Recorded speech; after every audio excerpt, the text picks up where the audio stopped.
আসসালামু আলাইকুম। রামিজ হত্যাকাণ্ডের পর নিয়ে অনেক কথা বলছি, অনেক কিছু ছিল। আমরা সর্বোচ্চ চেষ্টা করেছি তার জবাব দেওয়ার জন্য, কারণ আমরা আস্থা ও ভরসা রেখেছিলাম আমাদের নেতা, আমাদের প্রধানমন্ত্রী তারেক রহমানের উপর, নতুন সরকারের উপর। আলহামদুলিল্লাহ আমাদের সেই আস্থা ভরসার আজ প্রতিফলন হলো।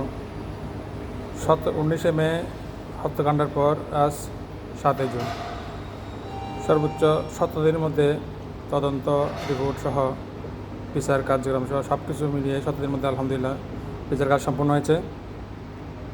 এটা একটা বাংলাদেশের ইতিহাসের দৃষ্টান্ত, কারণ এভাবে অতীত হয়েছে কিনা আমার জানা নেই, হয়তো পারে কিন্তু জানি না, কিন্তু এটা বাংলাদেশের ইতিহাসে একটা দৃষ্টান্ত হয়ে গেল।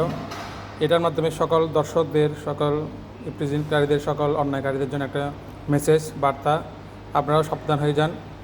এভাবে কেউ পাওয়ার সুযোগ নেই, সে যত বড় অপরাধী হোক, যত কিছু হোক না কেন, ইনশাল্লাহ বাংলাদেশেই আইনের শাসন প্রতিষ্ঠিত হয়েছে, আইনের শাসন প্রতিষ্ঠিত হবে।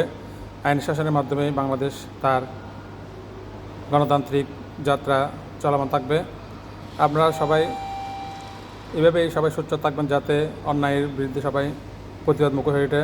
রামিসা সহ সকল মেয়েদের নিরাপত্তা, যারা মারা গেছে তাদের দৃষ্টান্ত শাস্তি হয় এবং সকল মা বোনদের যে নিরাপত্তা বৃদ্ধি হয়।